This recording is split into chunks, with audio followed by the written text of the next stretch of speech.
23절까지 말씀입니다.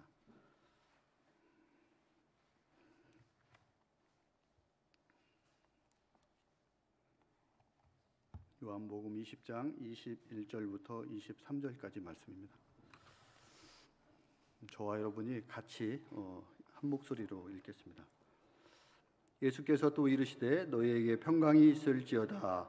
아버지께서 나를 보내신 것 같이 나도 너희를 보내노라. 이 말씀을 하시고 그들을 향하사 숨을 내쉬며 이르시되 성령을 받으라. 너희가 누구의 죄든지 사하면 사하여질 것이요 누구의 죄든지 그대로 두면 그대로 있으리라 하시니라. 아멘. 제가 기도하고 말씀 전하겠습니다. 사랑하는 하나님, 감사합니다. 오늘 또 저희들 요한복음 20장 말씀을 통해서 저에게 주신 선교적 사명과 비전, 또 주님께서 쓰시는 선교적 일꾼들이 어떠한 모습들로 또 선택되고 또 파송되어지는지 알기를 소망합니다. 말씀 속에서 주시는 그 지혜를 저희들이 밝히 받고 또 말씀을 따라서 결단하고 나아가는 시간 될 수 있도록 하여 주시옵소서. 감사하며 예수님의 이름으로 기도드렸습니다. 아멘. 네. 사실은 오늘 제가 이제 말씀 전하는 것은 목사님께서 코로나 때문에 격리하신 것보다도 그 이전에 저한테 이렇게 말씀을 전하라고 이렇게 말씀을 하셨습니다. 그래서 지난주 정도 받고 말씀을 준비하고 이렇게 있었습니다. 그런데 목사님께서 또 코로나 이렇게 확진되시고 하면서 마치 코로나 때문에 긴박하게 제가 전하는 것 같은데 부족한 점이 있으면은 그런 것들로 이렇게 오해해 주시고 해주시면 더욱 감사하겠습니다. 어제 제 연구실에 있으면서 유호희 집사님하고 잠깐 교제할 시간을 가졌습니다. 그래서 집사님께서 병과를 선택하고 또 지금 이제 하시는 그 일들 그런 것들에서 계속 복무하고 그런 과정들을 하면서 군인이지만은 사람을 죽이는 것이 아니고 생명을 살리는 그 길을 택해야겠다 하는 그 소신과 결단 속에서 여기까지 왔다는 그 이야기를 듣고 너무 도전을 받아가지고 제가 설교 준비하다가 오늘 이 시간에 유호희 집사님을 부르겠다고 얘기를 했습니다. 그래서 아마 지금 가슴이 아마 엄청 터질 것 같은데 제가 그걸 해제해 드려야 할 것 같아서 이제 안 부르겠다고 이렇게 말씀을 드리고 최동국 집사님께서 기도해 주시고 또 오늘 찬양하는 그 찬양곡들이 대부분 이렇게 파송, 선교 이런 것들로 해서 선곡을 다 해주셨네요. 그래서 감사드리고 그 힘을 빌어서 또 그 능력으로 함께 말씀을 묵상하고 나누고 이렇게 나가겠습니다. 저희 국방대학교 교회는 가을 또 이렇게 되면은 이 가슴 속에 늘 답답하고 허전함 이런 것들이 있고 이것들이 점점 더해서 12월 달 정도 되면은 정말 그 극도에 달하는 그 수준까지 쭉 이렇게 올라가고 그럽니다. 이런 것들이 1년 동안 우리와 함께 하던 또 구역 식구, 교회 식구들과 헤어지고 이별을 해야 된다는 그런 아픔 속에서 오는 고통 이런 것들이 되겠습니다. 제가 몇 년 전에 어느 집사님한테 들은 이야기가 있습니다. 이게 연말이 되면은 늘 이런 아픔 때문에 조금 덜 사랑하고 그 다음에 덜 나눠주고 덜 교제하는 그 마음을 가져야겠다 이런 이야기를 하는 것들을 들었고 저도 일견 공감이 되고 저도 그렇게 살아야겠다라고 생각한 적도 있습니다. 하지만 지금 우리의 모습은 사실은 연말이 되면 이런 아픔을 또 늘 나누고 또 겪는 것들이 우리의 일상이 이렇게 되었습니다. 우리가 이런 아픔을 늘 겪고 넘기고 하는 그런 일들을 왜 감당하게 됐는가 이런 것들 한번 생각을 해봤습니다. 우리 교회가 2017년도에 서울 수색에서 이제 이곳으로 이전해서 내려왔습니다. 그 당시에 처음 예배드렸던 인원들이 한 6가정, 5가정 이렇게 됐던 것 같습니다. 장로님 맞습니까? 네, 맞다고. 저는 그 예배 현장에 사실 없었습니다. 그 다음번 예배 때부터 내렸는데 먼저 오셔가지고 선발대로 내려오셔서 정리를 하시고 예배를 드렸는데 아마 5가정, 6가정 정도가 10명 정도 되는 분들이 이렇게 예배를 드렸습니다. 그리고 나서 교회가 이제 쭉 성장해서 오늘까지 이렇게 왔고 지난주에 장로님 통해서 들어보니까 한 80가정 정도 된다 이렇게 이야기를 합니다. 그 과정 속에서 우리가 이제 성장하면서 교회의 비전과 사명 이런 것들을 어떻게 세워야 될 것인가 고민하고 또 기도하고 하는 과정 속에서 우리들에게 예수 그리스도의 신실한 제자 공동체가 되자 그러면서 우리 여기 기회 있죠. 대한민국과 국군 복음화 하는 것들을 우리의 사명으로 삼자 이렇게 이야기를 했습니다. 그런 것들이 우리의 사명이 되고 또 우리의 비전이 되면서 우리가 해야 될 사역들은 양육과 파송, 이것이 우리 교회의 핵심 사역이 되어야겠다, 이런 생각 속에서 교회가 오늘까지 쭉 진행돼서 왔고, 그 양육과 파송이 늘 우리의 사역이 되었기 때문에 이런 아픔과 어려움들도 늘 매번 반복되는 것들이지만 겪고 넘어가야 될 것으로 우리가 생각을 하고 받아들이고 있는 그런 실정이 되겠습니다. 우리는 지금 이제 사실 몇 분의 이제 파송 선교사님들을 보내놓고, 그 다음에 저희가 수요일 되면 늘 이렇게 기도도 하고 있고, 그 다음에 우리 재정부를 통해서 선교 후원금도 보내드리고 이렇게 하고 있습니다. 그런데 우리가 보내는 파송 선교사는 사실 이런 분들만 파송 선교사가 아니고 1년 동안 또 2년 동안 우리 국방대학교에서 그 과정을 마치면서 교회 안에서 함께 신앙생활을 하고 예수 그리스도를 우리 주님으로 모시면서 살겠다고 결단하고 나가는 모든 분들이 우리의 파송 선교사라고 우리는 생각을 하고 있고, 그 속에서 사실은 연말 되면은 또 연초가 되겠죠. 그러면은 새로 취임하는 곳에 취임식도 늘 참석을 해왔었고, 지금 소망하고 기대하고 있기는 여건이 좀 더 좋아진다면 우리들이 그 실제 섬기고 있는 부대, 교회 이런 곳들에 가가지고 함께 교제도 하면서 서로 성장할 수 있는 그런 기회를 갖자, 이렇게 소망을 두고 있습니다. 사실 물론 코로나 때문에 몇 년째 지금 중단되고 있지만 이런 것들이 재개되면서 우리 함께 속히 이런 것들이 또 회복될 수 있는 그런 날들을 기대하고 또 우리가 소망하고 나아갔으면 좋겠습니다. 아마 우리가 기도하는 가운데 분명히 그런 것들이 우리한테 주어질 것이라고 생각을 하고 있습니다. 우리가 수요 저녁 예배를 드리면은 맨 마지막에 이제 결단 찬양으로 우리가 하지 않습니까? 그래서 하나님을 위하여 또 우리 나라 조국을 위해서 이렇게 하면서 그때마다 가슴 속에서 저도 갑자기 이렇게 이렇게 좀 목매오는 것 같은 느낌이 드는데, 늘 가슴이 이렇게 먹먹하게 오는 것들은 우리가 이런 선교적 사명을 가지고 있고 군인교회 섬기면서 정말 저희도 모르는 사이에 하나님께서 우리를 그곳에 보내셨고 그 사명을 감당하라는 것들에 공감하고 동감하기 때문에 우리가 그 찬양을 할 때 늘 가슴이 먹먹해옴을 느끼고 있다고 저는 생각을 합니다. 제 개인적인 어떤 소개를 잠깐 드리면은, 제가 여기에 있어야 될 이유 또 배경 이런 것들은 아무것도 없는 것 같습니다. 저는 초등학교 6학년 때까지 제가 살던 곳에 전도사님 한 분 계시는 그런 교회가 하나 있었고, 그 교회에 아마 여름 성경학교 되겠죠. 지금 기억하면은 몇 번 출석했던 그런 기억밖에 없습니다. 그 다음에 저희 교회에 출석하고 있는 가족이 아무도 없었습니다. 어머님도 아버님도 교회를 안 나가셨고, 누나 형들도 교회를 안 나가는 그런 상태였기 때문에 제가 교회에 발을 들여놓아야 될 아무런 이유가 없었던 것 같습니다. 또 저 앞에 있는 저의 아내는 저하고 7년을 연애를 하면서 쭉 연애를 했죠. 결혼하기 전까지 이제 연애를 했는데 그때까지 한 번도 교회를 가자는 이야기를 안 했습니다. 그런데 신혼여행을 갔다 오고 나더니 바로 돌변해가지고 그 다음 날부터 교회를 가자. 토요일 날 복귀해서 이렇게 왔으니까 해서 교회를 가자고 해서 갔습니다. 그래서 그렇게 15년을 제가 솔직한 말로 끌려다닌 것 같습니다. 끌려다녔고, 그 다음에 40대 초반 정도 되는 시기에 하나님 만나는 그런 개인적 체험을 하고 나서 그때부터는 제 발로 다닌 것 같아요. 그래서 그게 한 15년, 16년 정도 되는 것 같습니다. 아마 제가 제 발로 다녔다기보다는 그 속에서도 늘 저와 이렇게 씨름하시면서 인도하시는 성령님의 인도하심이 있었기 때문에 다닐 수 있었다고 생각하고, 그 걸음이 오늘까지 여기 올 수 있도록 했고, 지금은 주님의 길을 따라갈 수 있는 그런 소망을 가지고 기도하고 준비하고 있고 그런 상황이 되겠습니다.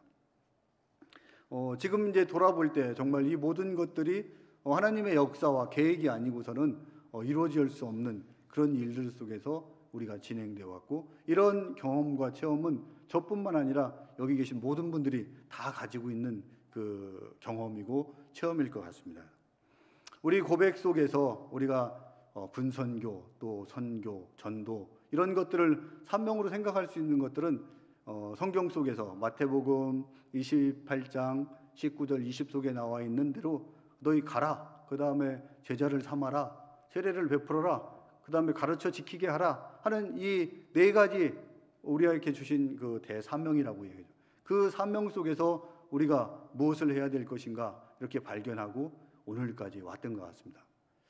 그런데 이 대사명 속에서 우리가 핵심적으로 이제 예수님께서 말씀하시는 것들은 계속 재생산을 해라, 제자를 삼아라, 이 부분이 제일 중요하다고 생각하고 이런 일들이 연속적으로 일어나고 운동성을 가지고 확장돼서 이 땅의 모든 곳에 하나님의 나라가 선포되고 이루어지길 소망하는 그 속에서 우리한테 주신 사명이라고 생각을 합니다.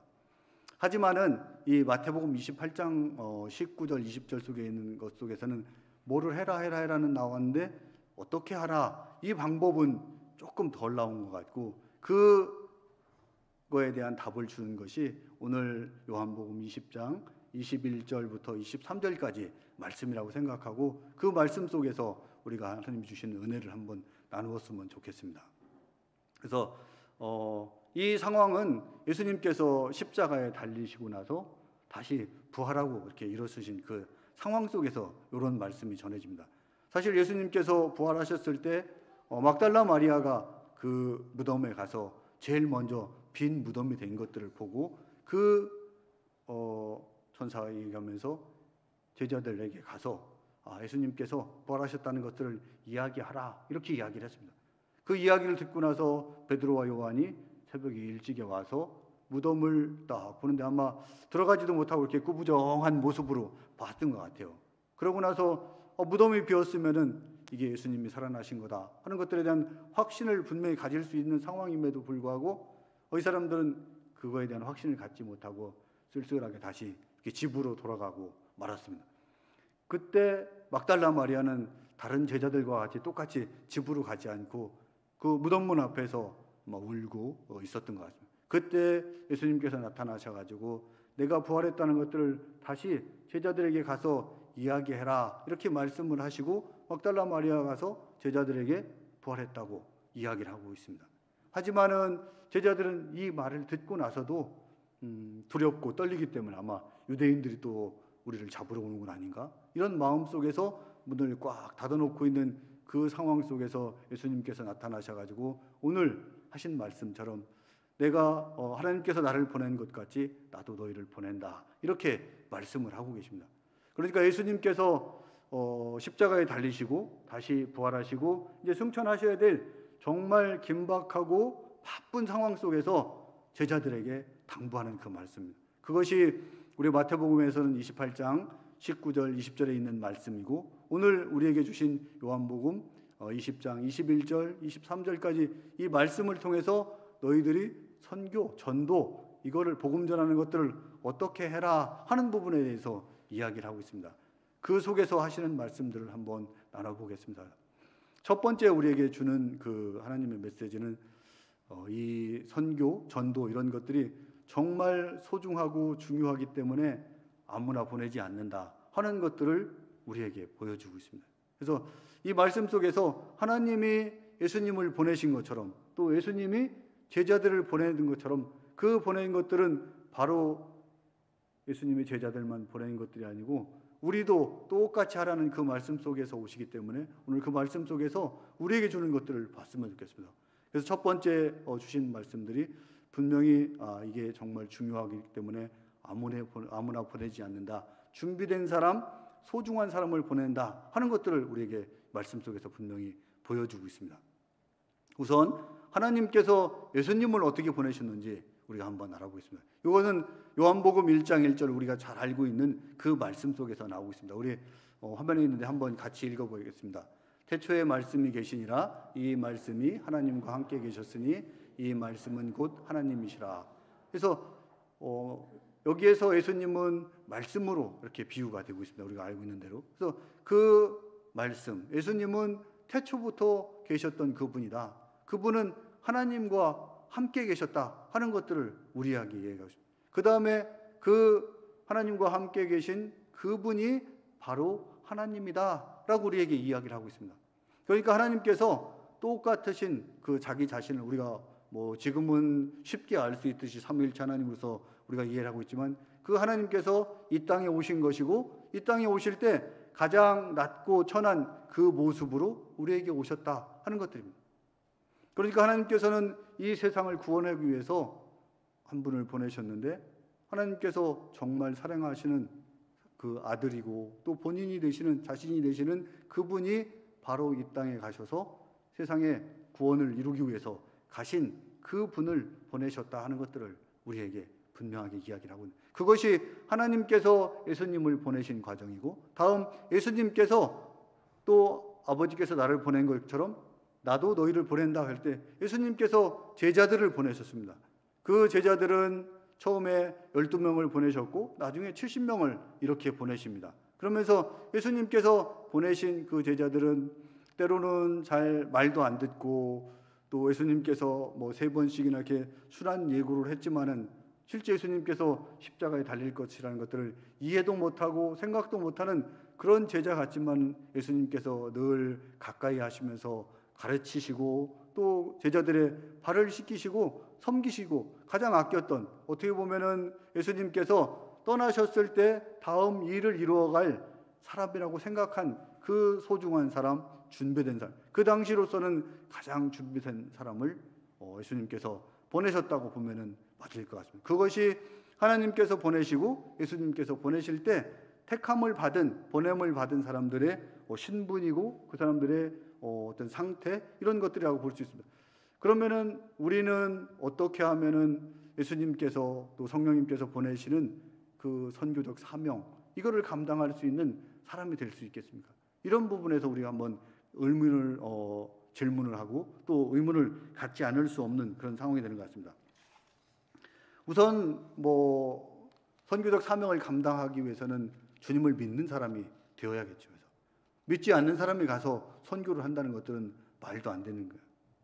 그렇기 때문에 분명히 믿는 사람 중에서 가야 되고, 그 믿는 사람 중에서 또 어떤 사람이 가야 되냐 할 때 아마 주님을 내 삶의 정말로 주인으로 생각하고 섬기는 그 사람들이 가야 되지 않겠냐, 이렇게 생각합니다. 그 부분이 우리가 믿고 순종하는 사람이 주의 일을 감당할 수 있고 선교적 사명을 감당할 수 있는 사람이라고 생각이 됩니다. 최근에 제가 들었던 그 선교사님에 대한 이야기가 있어서 잠깐 소개를 해드리겠습니다. 이분은 아마 아주 어릴 때 일본으로 가서 이렇게 공부를 했다고 합니다. 일본에서 공부를 하고 수년간 거기 살다 보니까 일본어, 또 일본 문화, 이런 것들에 아주 익숙하게 되었던 것들이죠.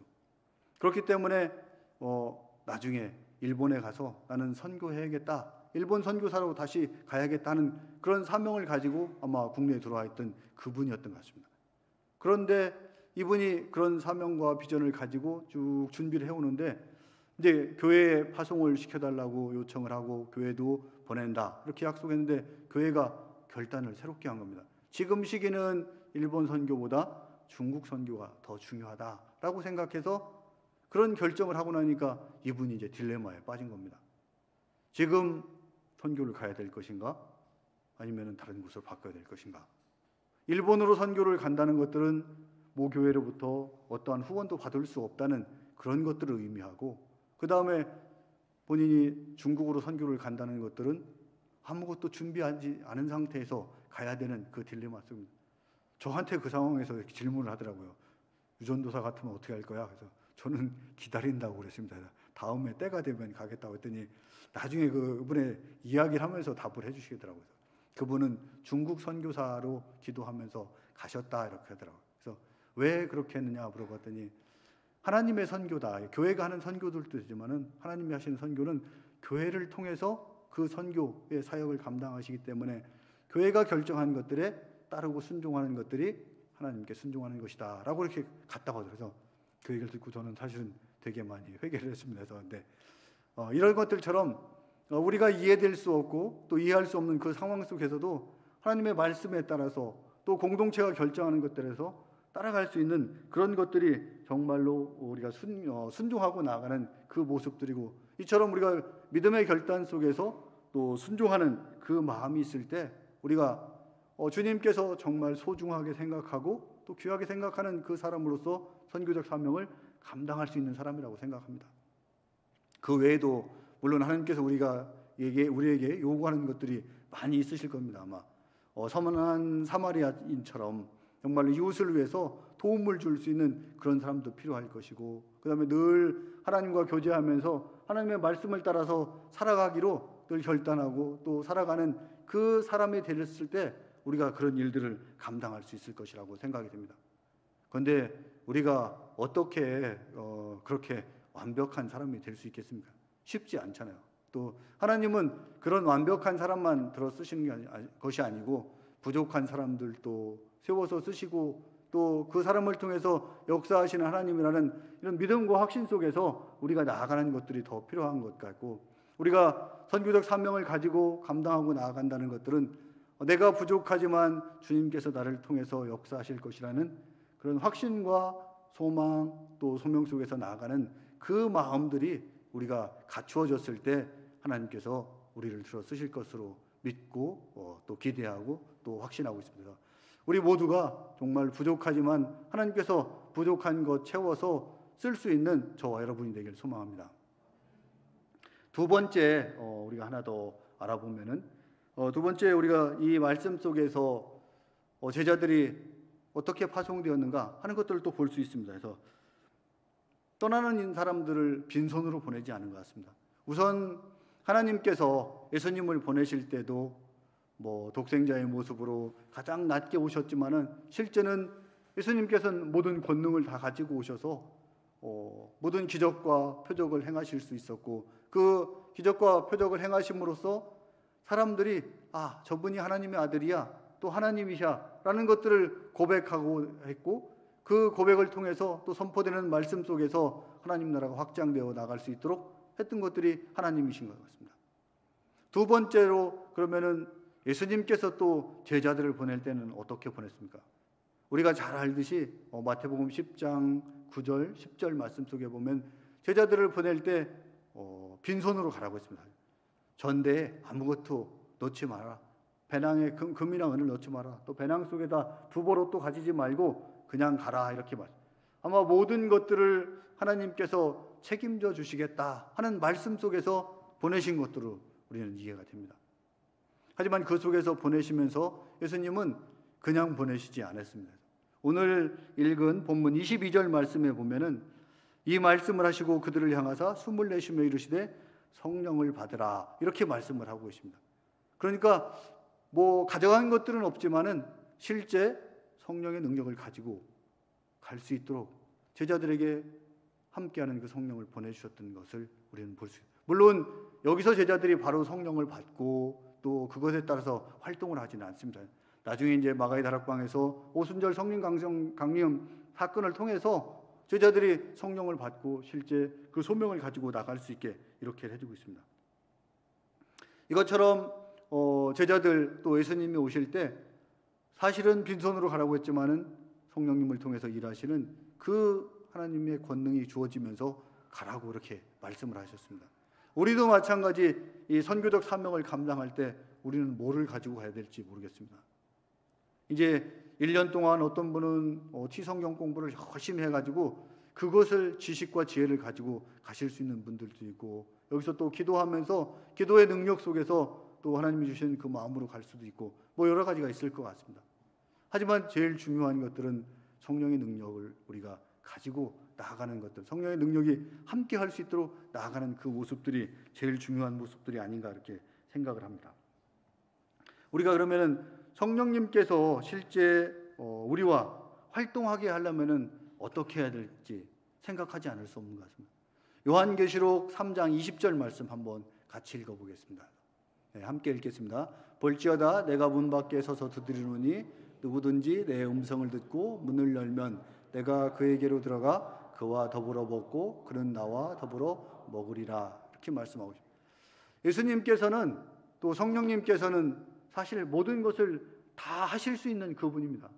문 밖에 서서 두드릴 필요도 없고 그냥 바로 돌아서 제자들에게 말씀도 하시고 능력도 베풀어 주실 수 있음에도 불구하고 문 밖에 서서 정중히 문을 두드리면서 너희들의 마음이 어떤 것이냐 답하길 원하고 계시고, 너희들이 문을 열었을 때 내가 그 속으로 들어갈 거야, 이렇게 말씀을 하고 싶어요. 그러니까 저희가 마음을 열고 성령님이 오셔서 일하도록 나를 열어줬을 때 성령님 와서 함께 일을 하시고, 그렇지 않을 때 성령님은 그냥 돌아가실 수도 있다는 것들입니다. 물론 성령님을 우리와 늘 함께 하도록 해주셨지만 그 성령님이 일하도록 하고 또 일하지 않도록 하는 것들은 우리가 어떻게 하느냐에 따라서 달라질 수 있는 것들 같습니다.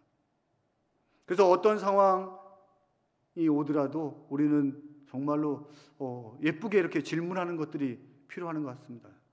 우리 엊그제 이 그리스도의 생애 나눔을 하면서도 있는데, 지금 이 어려운 상황, 고통의 상황 속에서도 주님, 나를 통해서 어떤 역사를 하려고 계십니까? 이 속에서 제가 무엇을 하기를 원하십니까? 하는 그런 질문 속에서 성령님과 늘 대화하고 교제할 때 그 성령님이 우리의 길들을 열어주시고 우리를 통해서 역사하시는 그분이라는 것들에 대한 확신을 가지고 나아갔으면 좋겠습니다. 이제 안보과정, 합동고급과정, 학위과정 이제 두세 달 지나면은 다 이제 수료를 하고 가셔야지 않습니까? 예전에 어느 분이 그러셨다고 하더라고요. 기도를 하시면서 그 남은 기간을 생각하니까 한숨이 나와가지고 기도를 못 하셨다고 그렇게 하시더라고요. 하지만 어쨌든 그런 시간들은 분명히 오는 것들이고, 우리가 아직 덜 준비된 것 같고 조금의 더 시간이 필요한 것 같다는 그런 생각도 들지만, 앞에서 이야기한 것들처럼 부족하지만 들어주시는 그 하나님, 또 우리와 늘 함께하는 성령님이 계시면서 나의 길을 인도하고 나가실 것이라는 그 확신 속에서 신실하신 주님의 약속을 믿고 나아가는 저와 여러분이 되었으면 좋겠습니다.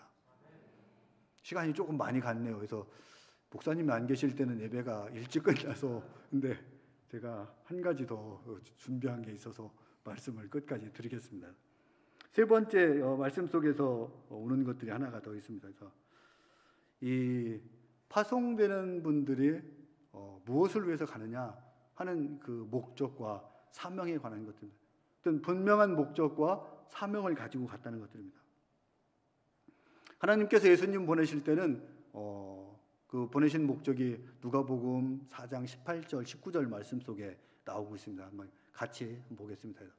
같이 읽겠습니다. 주의 성령이 내게 임하셨으니 이는 가난한 자에게 복음을 전하게 하시려고 내게 기름을 부으시고 나를 보내사 포로된 자에게 자유를, 눈먼 자에게 다시 보게 함을 전파하며 눌린 자를 자유롭게 하고, 또 다시 넘겨주시고 19절도 주의 은혜를 전파하게 하려 하심이라 하였더라. 그래서 예수님께서 이 땅에 오신 이유들을 가난한 자에게 복음 전하고 또 포로된 자에게 자유를 주고 눈먼 자를 다시 보게 하고 눌린 자에게 자유를 주시고 주의 은혜를 선포하기 위해서 이 땅에 오셨다는 것들입니다. 이러한 분명한 사명이 있기 때문에 예수님은 십자가에 기꺼이 달리실 수 있었던 것입니다. 이런 목적과 사명이 있었던 것들입니다.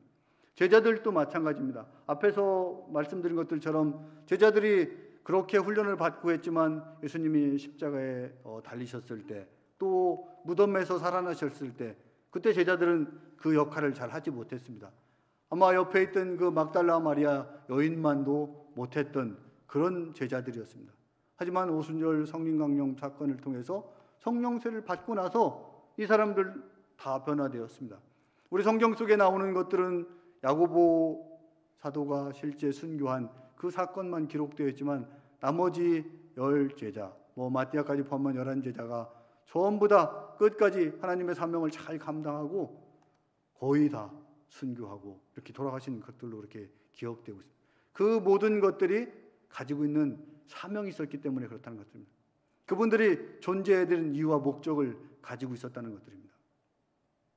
우리는 마태복음 28장 19절 20절 말씀 속에서 우리 보고 가라고 했고 제자를 삼으라고 했고 가서 세례를 베풀라고 했고 그다음에 가르쳐 지키게 하라고 한 그것이 사명이고 그것이 목적이라고 이렇게 우리는 알고 있습니다. 그런데 그것보다 더 소중한 주님의 보내신 목적이 오늘 우리 본문 속에서 있는 것들처럼 하나님이 예수님을 보내신 것들처럼 나도 너희를 보낸다 이렇게만, 그 속에서 우리의 사명을 발견했으면 좋겠습니다. 그러니까 예수님께서 이 땅에 오셔서 하신 모든 말씀과 행동이 우리의 이 선교적 사명과 비전, 또 우리의 존재 목적이 될 수 있는 것들입니다. 실제 예수님께서 이 땅에 오셔서 섬기신 그 모습, 그것이 우리가 세상 가운데 나가서 섬김으로써 복음을 전파해야 되는 거예요. 물론 주님께서도 이 땅에 말씀을 통해서 그 복음을 전하셨지만은 그것은 일부고, 실제 예수님께서 이 땅에 오신 그 자체부터 우리의 복음이고, 또 예수님께서 하신 모든 섬김의 행동, 십자가에 달리신 것들이 그 예수님께서 우리에게 본을 보여주신 것들이에요. 우리에게 요구되는 것들은 그런 예수님의 삶을 실제 살아냄으로써 우리가 선교적 사명을 감당할 수 있는 것들이고, 우리가 세상으로 나가서 복음을 전한다는 것들은 이 구두적으로 복음을 선포하면서 하는 그 부분들도 있지만, 그 주님이 보여주신 그 삶을 그대로 살아가는 그 모습들이 우리가 실제 보여야 될 그 모습이라고 저는 생각을 합니다. 또 말씀 속에서 우리에게 주신 그 말씀이 바로 너희들이 그렇게 살아줘라 하는 말씀을 하시면서 아버지께서 나를 보내신 것 같이 나도 너희를 보낸다, 이렇게 말씀을 하고 계십니다. 이런 방법적인 면에서 주님이 보내신 것처럼 우리도 똑같이 사명을 감당하는 것들이고, 실제 또 이 복음의 임박성, 또 우리가 어디까지 복음을 전해야 되냐 하는 문제들을 볼 수 있는 것들이 23절 말씀입니다. 그래서 너희가 누구의 죄든지 사하면 사하여 줌을 얻을 것이요 누구의 죄든지 그대로 두면 그대로 있으리라, 이렇게 말씀을 하고 있습니다. 이 말씀이 우리 마태복음에 나와 있는 것들처럼 땅에서 매면 하늘에서도 맬 것이고, 땅에서도 풀면 하늘에서 풀어줄 것이라는 우리 죄 용서의 문제가 아니고, 이 말씀은 우리가 가서 복음을 전하고 그것을 듣고 구원받는 사람들이 생기고, 또 우리가 전하는 곳에서 전하지 않았을 때 그 사람들이 복음을 듣지도 못하고 또 회개하지도 않고 믿지도 않았을 때 이 복음이 전해질 수 없다는 복음 선포 영역과 관련된 것들을 이야기를 하고 있습니다. 그래서 주님께서 오시는 그날까지 너희들이 속히 가서 땅끝까지 가서 복음을 전해라 하는 그 사명을 주는 것들이 우리에게 주는 그 부분들이고, 그래서 우리가 이런 분명한 비전과 사명을 가지고 나아갔으면 좋겠습니다.